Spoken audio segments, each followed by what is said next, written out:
In 2003, author Peter Lance would pen one of the most important books in understanding the 1993 World Trade Center bombing and the 2001 terrorist attacks.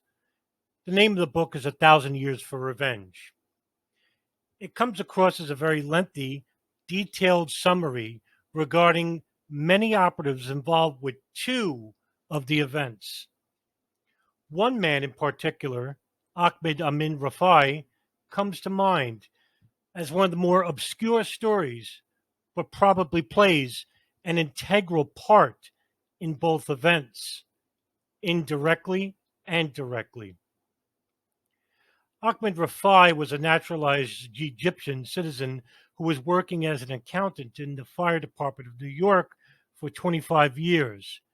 He was later discovered by Ronald Bucca, a fire marshal himself, to have obtained plans to the World Trade Center prior to the bombing in 1993, and in having lied to obtain a second Metrotech ID, which is needed to enter one of the city's most secure buildings, the fire department's new headquarters, where the plans of most of the city's buildings were kept. Ronald Bucca was a fire marshal and a decorated heroic figure. He was in Rescue 1. Rescue 1 is very much like the special ops of the fire department. They do all the heavy rescue work in Manhattan. Refai himself, having been an employee of the FDNY for many years, tried to get a new ID card. However, he was turned down. In doing so, Ronnie Bucca at the same time had himself had to retire from the FDNY due to a back injury from an incident years prior. Bucca, who became involved with the 1993 World Trade Center bombing and who offered his services to the FBI and was rebuffed, later stated that not only was the investigation not closed, but that these terrorists would come back and perform a second operation on the World Trade Center. During his investigation, Ronnie learned of an Egyptian American named Ahmed Refai, who was an accountant with the FDNY. Refai had lied about losing his ID card. He had claimed that he lost his ID so that he could obtain a second ID. Ronnie, given his knowledge of the Egyptians from Omar Abdel Rahman, El Said Nosser, and the key role that they played in the 1993 World Trade bombing and in the landmarks plot, gave his he understood that Refai might be a key figure in all of this. So, just on a hunch, he started taking a closer look at Refai.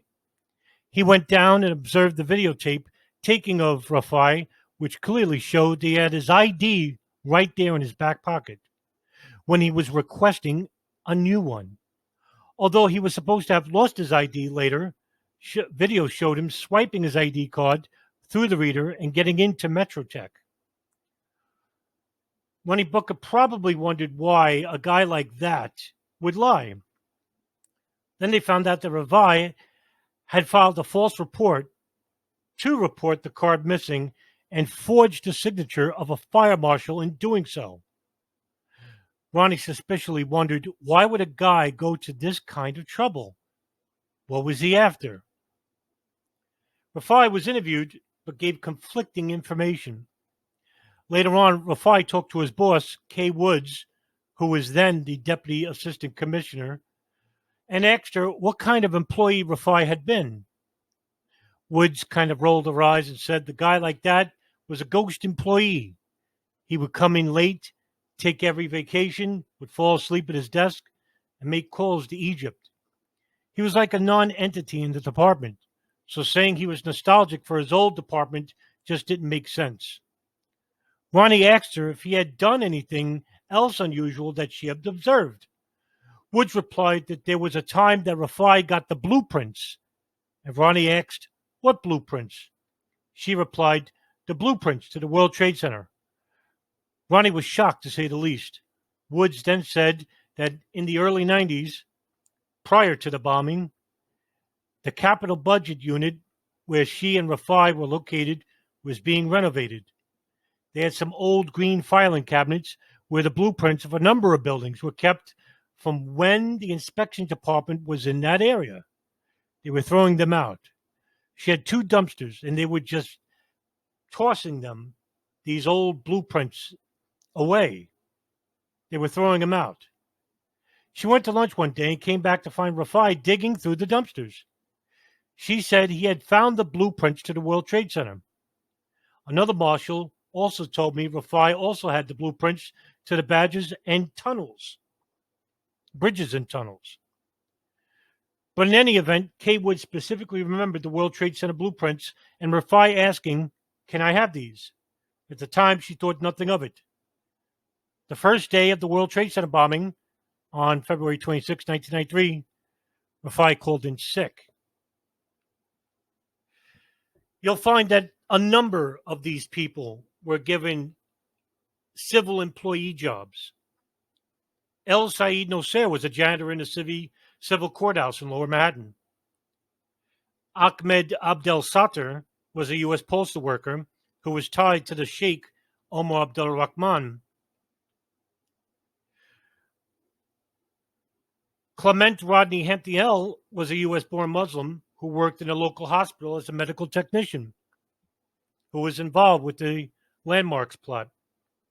El Said Nosser was involved with the assassination of Mayor Rabi Kahani, the landmarks plot, and the 1993 World Trade Center bombing. Mahmoud Abilena, also a suspect in the World Trade Center bombing of 1993, was an Egyptian emigre and a cab driver.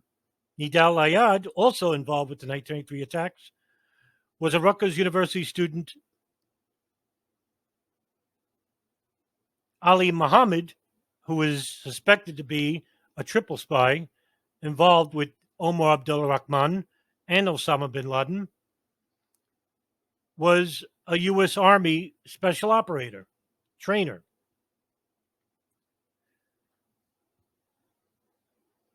Many years prior to 1993, we had sleeper cells inside the United States.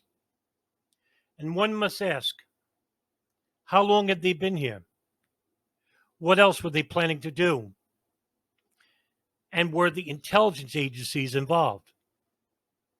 In 1990, we do know that Omar Abdel Rahman, co-leader of the Gamma Islamiyah, an Egyptian radical cell,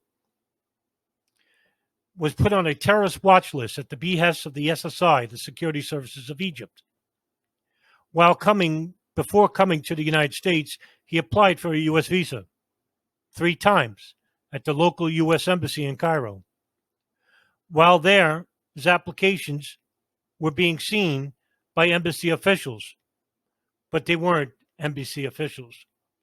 They were CIA operators who approved of Rahman's visa application all 3 times. In the spring of 1990, Rahman entered the United States, all under the guise of the CIA, who knew that Rahman was on a terrorist watch list. What else did they know?